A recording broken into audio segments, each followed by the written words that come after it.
Thank you all for being with me today. We're going to roll out in the next little while an unbelievable operation. This operation was only possible because of remarkable work by a lot of professionals. I'm excited today. As you can see, a lot of people fooled around and found out. And I want to start for just a couple of minutes and go down the list because this is very important. I want to make sure that we recognize, for example, our NGOs, One More Child and Heartland for Children, and you'll hear from them in a few minutes. Heartland for Children is contracted to DCF. Because when we do these human trafficking operations, we make sure that we're able to begin services immediately as soon as we discover them. So we couldn't do these at the quality and the level we do without them.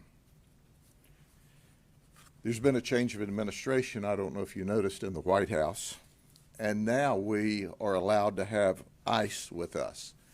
ICE was embedded with us for the first time. Now there's two groups of ICE that you'll see and hear from, HSI and the ERO side. Then, as you see in front of you here, my colleagues from around the state and around the country, we have a National Innovation Academy. They were also embedded. It's part of their training curriculum. We have an 8-week program, and it is a high-end program for those who are in leadership positions in law enforcement agencies around the country. And it's important that we give them some real-world, hands-on technology experience. We appreciate them being there. And by the way, if you've not sent people to this NIA, this National Innovation Academy, you're just not as cool as you could be. I just want to add that, okay? For the first time, our Sheriff's Artificial Intelligence Laboratory helped set up the infrastructure for this. It's the first of a kind. For those of you who are local, know that we spoke about artificial intelligence and starting the cell unit not so long ago. And I do want to add, we partner with the Polytechnic. They give out 3 major awards, and we are excited that our students assigned to us as a capstone course embedded in our cell unit won 2 of the 3 top awards. The other one was won by NASA, so I thought they were in pretty good company with that. Chris Hansen from True Blue was with us on our Predator side of the operation, and I'll talk more about that. Angie Morchi for Sinclair Broadcast, which has 90 television stations, was also embedded with us, and you may recognize her from Spotlight on America. So why do I talk about all of that? Because it's the partnerships and the relationships and the trust that make successful operations occur.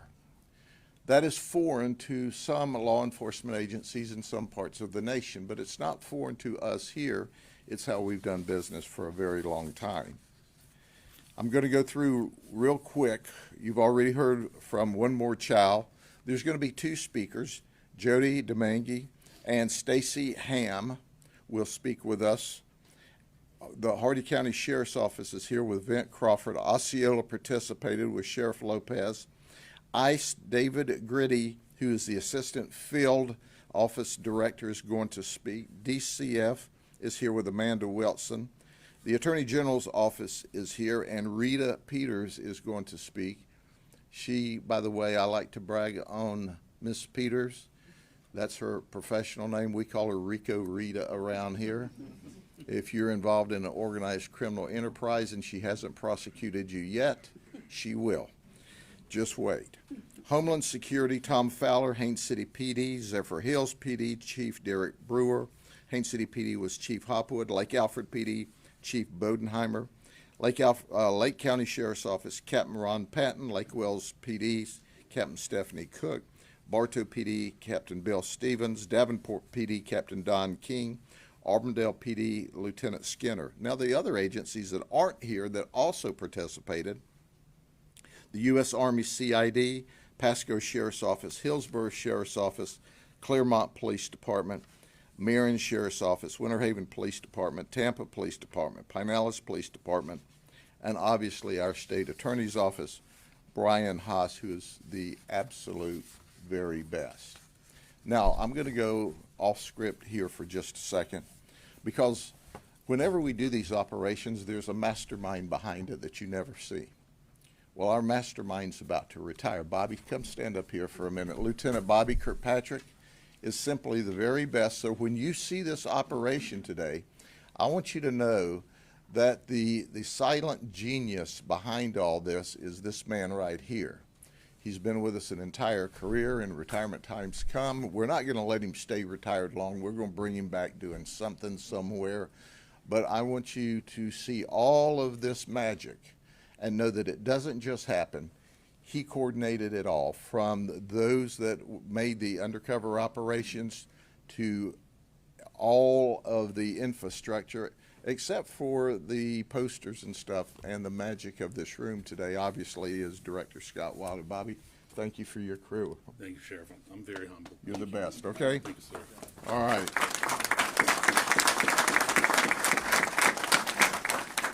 So the important thing to remember with this operation, there were three components. There was a human trafficking component, a child predator component, and an illegal immigration component. We arrested 255 people in 9 days. 141 Johns, 93 prostitutes, 10 others that drove for proceeds and etc. We had people come from 12 different states to be arrested in Polk County, Florida. Obviously, they must live under a rock, but now they live in the county jail. They also came from Puerto Rico. We arrested a huge number of child predators, 11. What's important about this is arresting child predators is very difficult. It takes a talented group of folks. You're going to hear more about these child predators because they're the most despicable. And I can tell you that if we didn't make any of these arrests and only had one child predator we took out of circulation, all of the resources would have been worth it.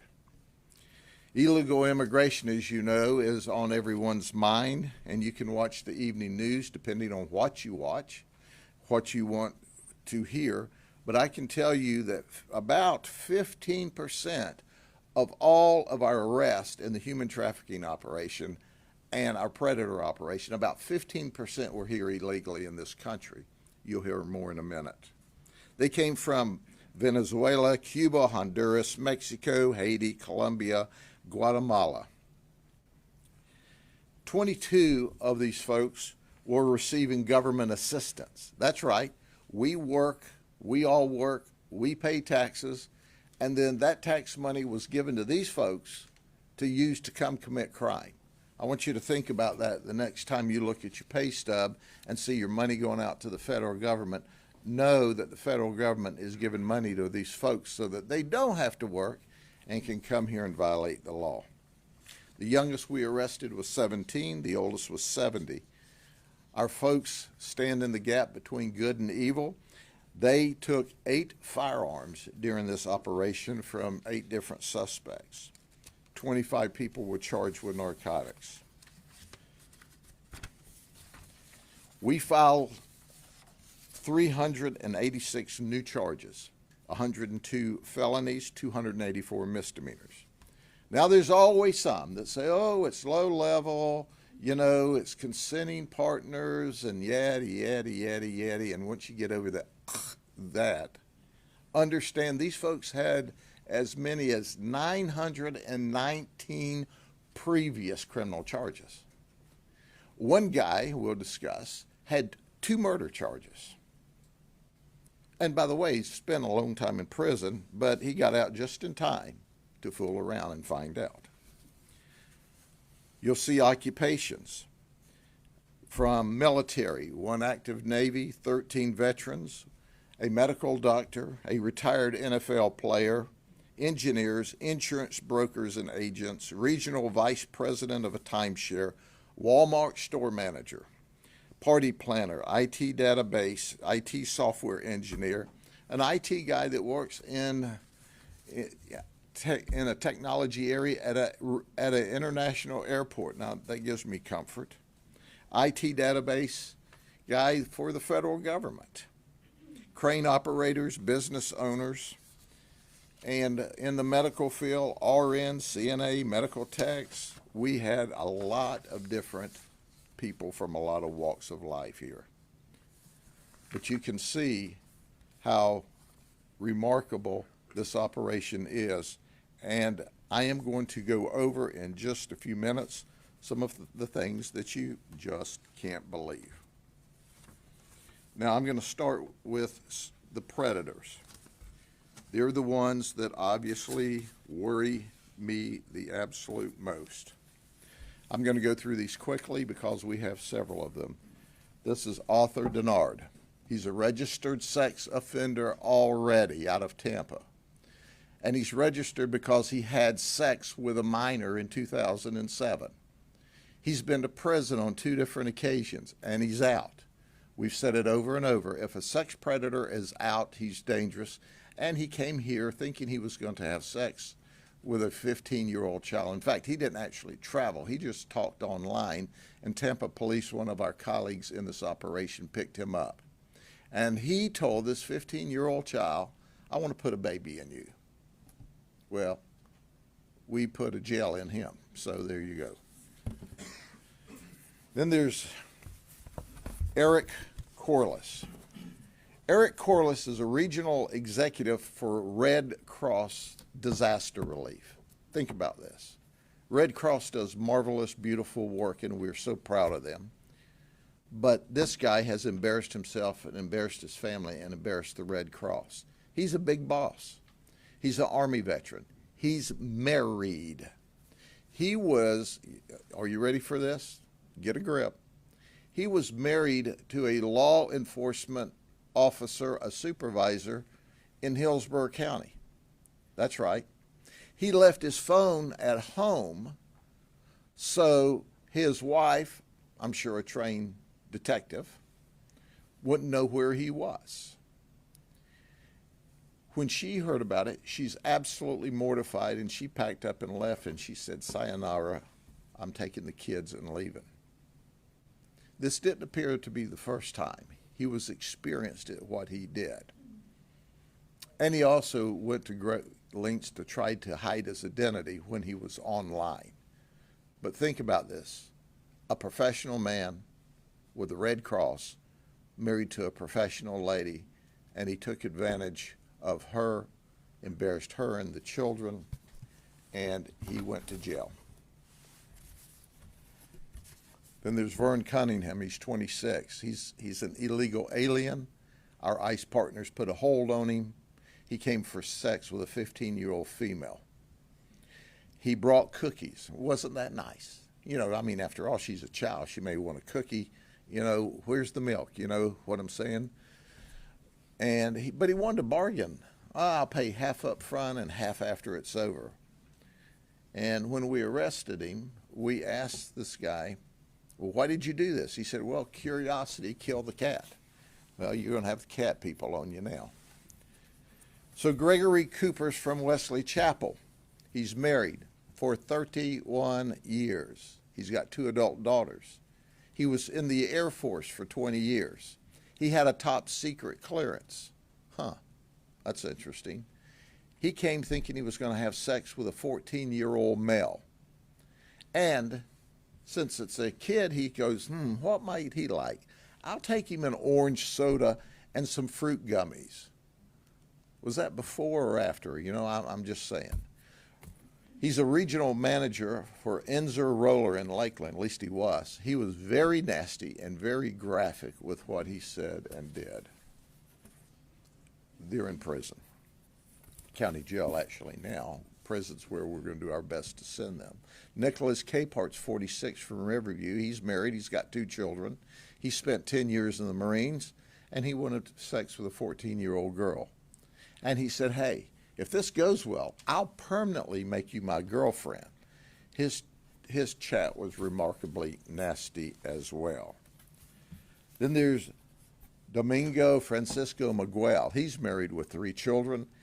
He has a legal green card. However, upon his conviction, ICE has agreed to relook at him because he's not a U.S. citizen, but he has a green card to be here. He traveled to have sex with a 15-year-old girl.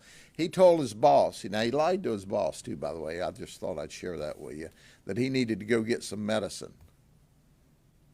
I guess he didn't realize that his medicine that he'll get will be at the county jail.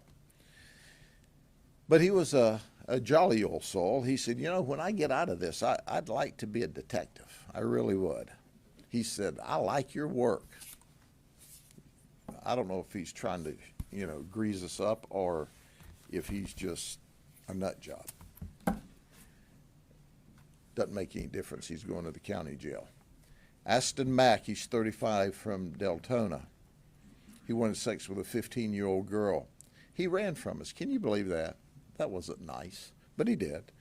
He thought he was talking up a deal with a family member. Well, I'll pay you and I'll have sex with a child. What? What are you thinking? Now, he worked for the Opportunity Community Ability Group, OCA, in Orange County. And that's a group that helps special needs children. They say he never had any contact by himself with the children. Mostly he was admin support. But I want to brag on OCA. The second that we notified them, they terminated him. They were totally cooperative. They were mortified. They were glad that we found him and arrested him. But he's in jail, charged with human trafficking. Matthew Klein is 48. He's a receptionist at Guard Law Legal Group in Lakeland. He shouldn't have to go far to find an attorney to represent him. He wanted to have sex with a 14-year-old male. He thought the child was home alone. He admitted that he had had sex before with children. That's still under investigation. He was also looking for children on 2 different apps. We found him really working hard to find children. He traveled and he, by the way, neglected to tell us in our undercover capacity that, oh, by the way, when I have sex with you, I'm HIV positive, which that is a criminal violation of law in the state of Florida, not to notify your partner that you are HIV positive.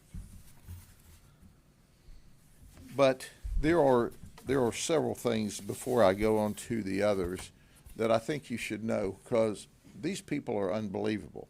I picked out a few of their quotes I thought I'd share with you. Y'all get a 10-star rating for customer service. This is really awesome. Not for me, but for y'all. Oh, by the way, can I do my volunteer time with you guys? No. This guy said I had the option of going to church or coming here. I picked here. So, wrong choice. He had a chance to be in church talking with Jesus, worshiping, doing what's right. Instead, he wanted to be on his knees in a brothel. I don't understand it. Just thinking out loud. Altar, brothel, altar, brothel. This guy was a realist. Well, this is God's sign not to do this. He thought that was a bad idea. And just thinking, God spoke directly to him. It's amazing how God comes in clear focus when you're under arrest. I used to always say, Jesus lives in the county jail because everybody I took there found him. So this guy says, oh, we're in Polk County? My friend was just arrested here last night. You got to be kidding me. Now, I'm going to start to introduce you to some of these morons. But here's the one that I think is just super cool. This is like mother, like daughter. So we're talking to a mom. She's 48, Sherry Pena. She's on public assistance. She's living at a DV shelter in Central Florida. She drove her daughter, Haley Pena, 23, to have sex. When we ask her, you're a mother to this young lady, "What are you thinking?" She said, "Oh, whoa, wait a minute. I just thought I was taking her to buy drugs." "Oh, that's better. You know, you're taking her to her drug dealer, right?" So anyway, the mother and daughter were also arrested in 2024 for battery over 65 years of age person. She's arrested. Did I tell you she's on felony probation already? Yep, that's right. She's on felony probation. So that's just a little color there, but let's get to the stack and go through real quickly, and then we'll turn it over to our colleagues here. Oh, some other things. Let me get this out of the way.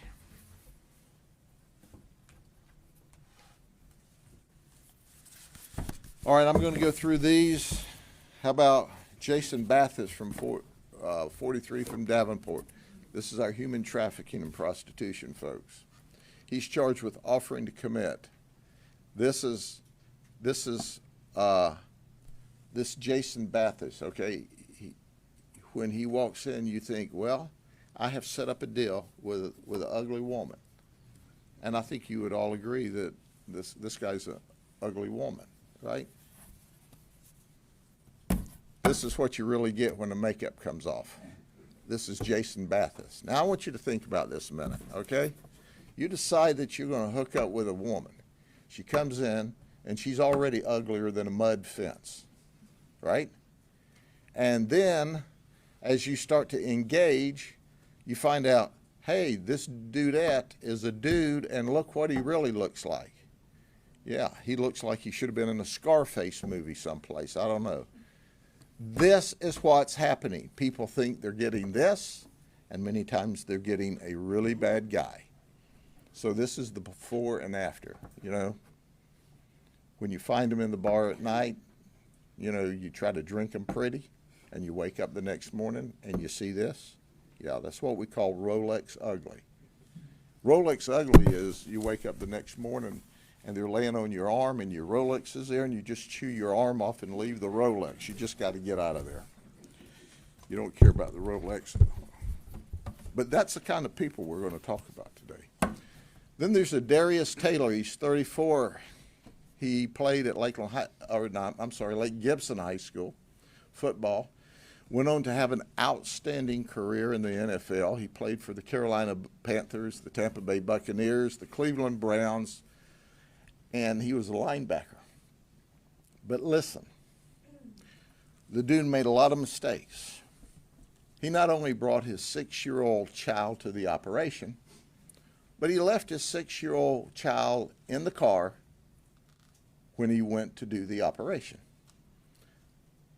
The 6-year-old child has a lot of medical issues, and he left this child alone that should have never been left alone because of medical conditions. DCF was on site, took possession of the child immediately, found mom. Mom came and got the child. The child is doing fine.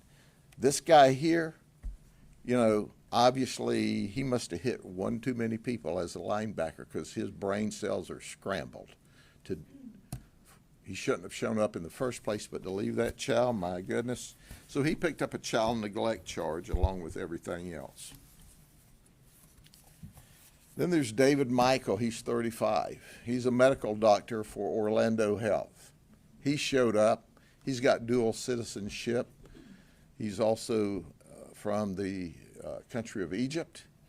And he decided to, hey, you know, I'm not saving any lives or making people feel better tonight, so I'll go make sure I feel better by going to this house of ill repute that turned out being law enforcement officers from all over Central Florida doing what's right. Then there's Namish Patel. Namish is 53. He's an event planner. He didn't plan on this event, but he is an event planner. He's on public assistance. Yep. We asked him, dude, what are you doing here? He says, you know, my wife's being treated for cancer at Moffitt. Well, number one, if you have cancer, there's not a better place, any place, than Moffitt, okay? Highly recommend that. But since she's being treated, I thought I'd just show up here. You got to be kidding me, man. You're not home taking care of your wife? somebody who's done everything for you. You're out scally-dogging around, and your wife's sick. Nasty people. Then there's Patrick Dang. He's 40. He's from Newport Richey. He's married. And he owns Dang Good Sushi in Trinity, Florida. Yeah. He came for a dang good time, but it didn't work out that way. Next time you go there and get sushi, you may want to make sure that he's wearing gloves or washed his hands. And by the way, I had some law enforcement officers that had been at his restaurant, said it was pretty good sushi. Alphonse Ibua, 37. He's an IT tech for Paragon Systems, and he's contracted by the federal government. He's married. He's an 8-year Army vet. His wife thought he was at the gym. Well, he was going to do some exercise, I got to admit that, until he found out it was us. So we ask him, okay, why did you do this? Well, you know, my wife's indisposed this week, so I just thought I'd come down here for some stress relief. Well, his wife ain't happy. Just thought I'd add that. And he went to jail. Then there's Jonathan Epstein, who's 38. He's a Walmart manager. Now, he came and he said, oh, I'll pay extra because I don't want to wear any protection. Well, that's just dandy, you know. I guess next time you go to Walmart, you know, and he greets you, hi, I'm here for, you know, you can say, you have any protection? Ahmad Ansat, 22, he's a registered nurse for Tampa General. And Tampa General, by the way, I didn't come here to advertise all these wonderful places, and they're professional places. Tampa General, if you get very sick or have a significant injury, you want to make your way to Tampa General. It's top of the line. Not so with him, but the rest of them do good. Isaac Torado de Jesus, he's 28. He's unemployed. Now, he's going to spend money, understand, but he's unemployed, okay? And you go, Well, his wife at that moment in time is working at Lakeland Regional Health. She's 8 months pregnant, working while he is spending money because he's unemployed, right? Spending her money on prostitutes. When we asked him why, he said, I had a lot of spare time. Okay, I don't even know how to explain that. Then there's Arthur Lark II, 54, from Haines City. He's married. He was charged with soliciting sex. But this guy has, instead of doing minor crimes and working up, he did major crimes and is working down. He was first arrested in Orange County in 1990 during a drug beef. He shot at his person he was fussing with and missed and hit and killed a 16-year-old boy. An innocent person he killed. Now, while he's in jail and they're doing an investigation, jail and prison, they determined that he had also committed a 1989 murder.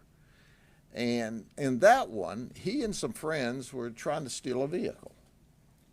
A neighbor came home and said, hey, they're stealing my neighbor's vehicle. So he confronted them. Lark pulled a gun out. The neighbor says, whoa, this is all the good news I can stand in one day. He turns and runs. Lark chases him down and kills him for trying to be a good neighbor. He did 26 years in prison. That sounds significant, but it's only 13 years for each murder, and one is an innocent kid that he missed and hit, and the other is a neighbor that was trying to help, and now he's out and involved again.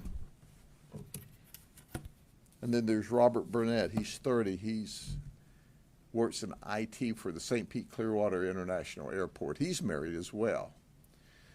The detective said he cried a lot and he peed his pants.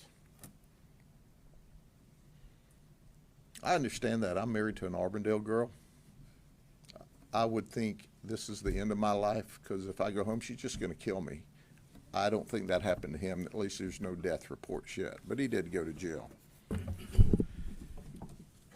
That's just a snapshot. They all have a story. We just picked those out. Now, I want you to hear from some of our subject matter experts that worked with us today.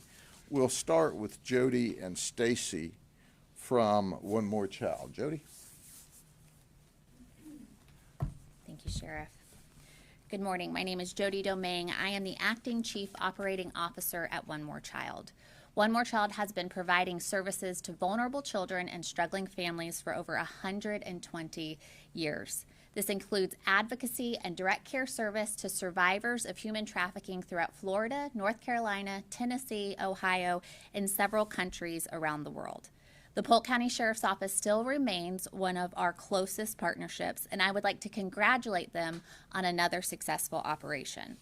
Once again, we were able to join them at ground zero every night, providing opportunities of hope and a future by those who are impacted by sexual exploitation. Because of our incredible partnership, One More Child spoke and offered services to over 90 individuals, 19 of which have already agreed to services that include connection to safe shelter, advocacy, mental health counseling, and mentorship with a lived experience expert. One More Child provides immediate and ongoing services not only to those who are able to be identified as victims that night, but also to individuals who are not ready to identify and who are still in a life of sexual exploitation. I say this every time. The individuals who walk through that door might not be ready to be identified that night, but what we know is that statistically, there is a history of abuse and sexual exploitation in their past. No one grows up wanting to sell their bodies for profit, and we are committed to providing opportunities for a life outside of sexual exploitation and human trafficking. Critical partnerships and collaboration like what you see up here today is very important, but we are only one piece of the solution. We have to set a precedent in the state of Florida that the purchasing of a person should be more than a mere misdemeanor. Advocates have introduced legislation for the past several years to try to increase penalties that are worthy of the trauma that impacts every individual that is bought during these operations, and to make the first charge a felony. This is a standard we must set in the state of Florida to put a dent into this problem.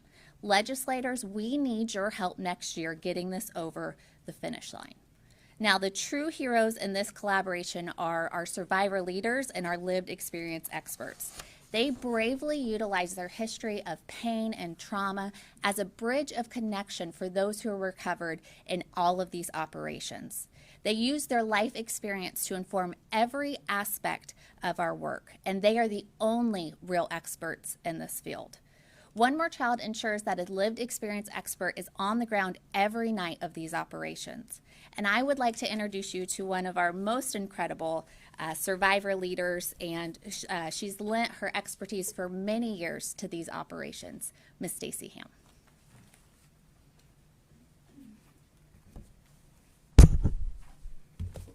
Good morning.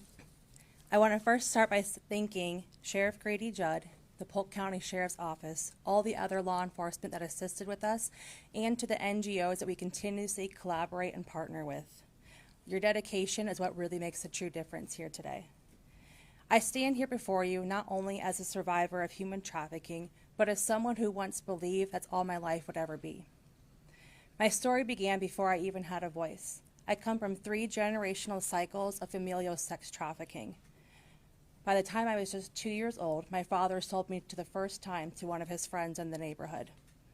My siblings and I, we grew up with abuse, abandonment, and fear. We were often found sleeping at parks or wandering downtown alone. The times we weren't needed, we were held in closets or locked up in a backyard. I grew up expecting fear at any moment, and I was eventually removed from my home. I was separated from my siblings and placed into the foster care system. While I spent my time in the foster care system, we continued to be exploited, and even one of my siblings continued to be sexually abused, and the case never went anywhere. I was then adopted into a home, and I'm often asked when adopted, is that when my rescue came? And it wasn't. That's when my abuse continued to happen and my exploitation continued. I grew up thinking that this was normal, and this left me open to be susceptible to be a vulnerable target. I was so desperate to be seen and to be loved, and this led me right back into a cycle of trafficking. We often imagine traffickers to present certain stereotypes or to be a certain gender. But my trafficker as a young adult was a friendly female who was the retail store manager of where I applied an interview. She hired me, gave me a place to live, and provided me a sense of family and protection that I was so desperate for. But really her kindness masked a vulnerability of her luring me back into the life of trafficking. During this recent sting operation, I heard story after story that echoed so much of mine. So many of the victims that my team and I got to work with shared childhood abuse, time in the foster care system, times their family members were selling them, times that nobody would look and listen at them. Two of the survivors that we got to talk to shared how they were offered false promises. It was prostitution, they were told. But really what it was is they were being exploited, they were being sold, and they were being faced with threats, and they were being feared. We often ask, why don't they leave? Why are they choosing to stay? But I can tell you, as someone who was pulled back into the life of trafficking, it impacted my housing, it impacted my job, my transportation, so where was I to go?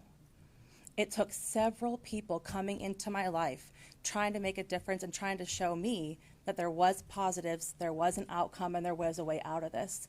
They say it takes an average of 10 points of contact for someone to feel comfortable and safe to finally speak up to be seen. When I found the courage to try to find and leave my trafficking situation, I was met with fear and I was met with threats. There was the threats that they would release the content that I had created during my exploitation, and I had no clue who would get that. I was faced with the very real possibility of losing everything. And as someone who had lost so much in her life, the little bit of stability I had was what I wanted to cling to. That's the reality for so many of the survivors that we work with each and every day. It's the choice between staying in a dangerous situation or stepping into the known with little or no safety net to catch them, and that's what my team and I do. And everything changed for me when the right people came along. They didn't ask me why didn't I leave sooner, but instead they asked, how can we help you? How can we give you the tools for you to create the life that we know God gave for you? They helped me with resources, with therapy, and most importantly, a belief that God has a true purpose for my life.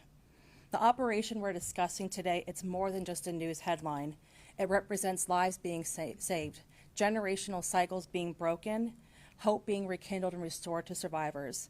But this is just the beginning. True justice doesn't end with the arrest. It continues with our survivors receiving long-term support, rehabilitation, and the unwavering belief that every person deserves freedom, dignity, and a future. To the survivors watching and the survivor sisters here with me in this room, you have value, you have worth, and you have purpose. And to everyone else, I ask you, keep showing up, keep fighting for survivors, keep fighting for us to be seen in spaces where you don't see us. Every voice and every action, it matters and it does make the difference. Thank you. If there's any doubt in your mind why we do these human trafficking operations, there's your sign. If we only saved one, it's worth the whole operation. And I can tell you with Jody and her team, we're saving a whole lot more than that. And that's very, very important to us. Next, I'm honored to introduce David Gritty, the Assistant Field Office Director. Good morning, David Gritty with ICE Enforcement and Removal Operations here in Tampa. Just wanted to start off, thank you, Sheriff, and all the agencies here for allowing ICE Enforcement and Removal Operations and Homeland Security Investigations to be part of this well-executed operation. ICE is in a unique position to enforce U.S. immigration law in the U.S. interior with its broad investigatory authorities and law enforcement capabilities. Our congressionally mandated mission is to preserve public safety and national security by keeping dangerous criminal aliens out of our communities. ICE uses data-driven, fact-based intelligence to identify, arrest, and remove criminal aliens from the United States. It partners with local, tribal, state, and federal law enforcement agencies to keep our communities safe and preserve national security. We prioritize public safety over politics. Brave officers are on the streets every single day, risking their lives to locate, arrest, and remove the most egregious criminals in line with the President's policy of the worst first. Throughout this operation, ICE ERO officers encountered over 50 foreign-born aliens and placed detainers with the Polk County Sheriff's Office on over 30 of them. ICE enforcement and removal operations, as well as Homeland Security investigations, are committed to our partnerships in the effort to identify and combat predators engaged in human trafficking and child exploitation. Once again, Sheriff, just thank you very much for allowing us to be part of this operation this year. We look forward to our continued partnership. Thank you. Thank you, sir. Now, I'm going to say some things that our colleagues, our federal colleagues, are not permitted to say because they work for bosses who work for bosses who work for bosses. I can't say enough good about ICE, the ERO, and the HSI guys and gals. They are hand in glove with us every day. They have a mission from the President of the United States. We also have another mission at the state level from Governor DeSantis, and that is to keep people safe. Now, I want to underscore one more time, 15% of the people that we arrested weren't even supposed to be in this country, but they were in this country committing crime. 26 of the 36 here were not documented at all, which means they didn't come across the border illegally and then check in, as we were led to believe they were doing. But 26 of the 36, they had no information on them at all, which means they snuck in the border and they're in the country. So we really don't know how many illegal immigrants are in this country. We know how many came in and checked in.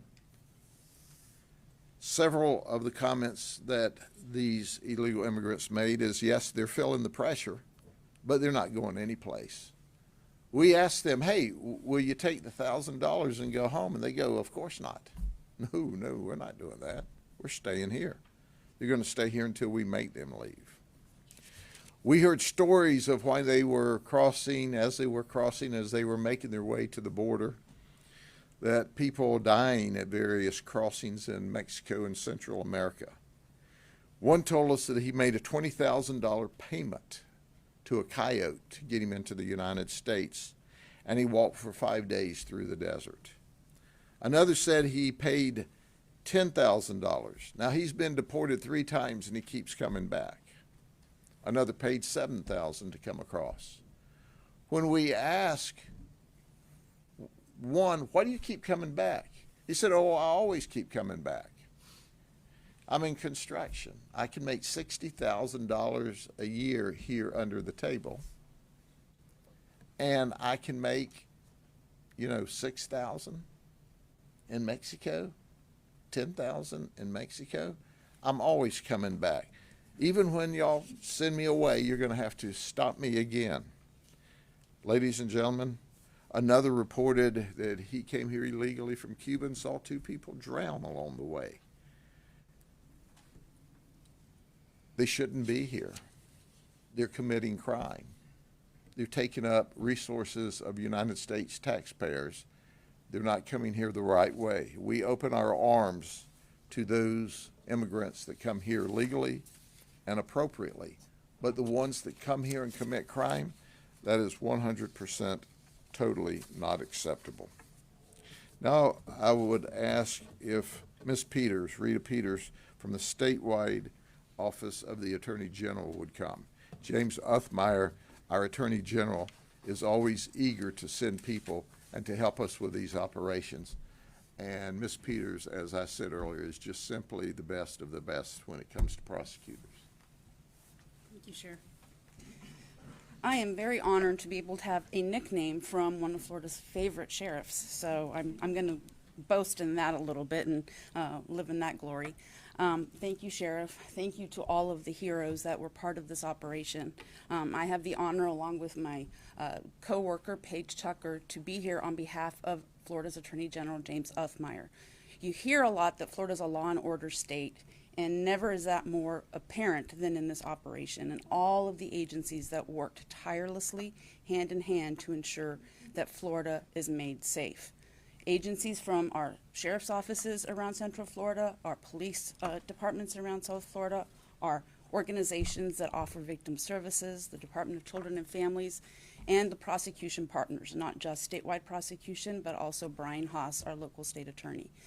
Because of that partnership and that shared mission, we were able to be part and honored to be part of an operation that kept Florida safe, took individuals off the street that were trying to make victims, that were trying to seek victims, and we were able to assist in getting victims some assistance. And so for that, we thank all of our law enforcement partners. They are the line between good and evil, and we thank them every day for that, and we are very privileged to be part of that machine that happened in Fool Around and Find Out. Thank you. As we wrap up today, I want to underscore that not any single one of our agencies could have done this alone.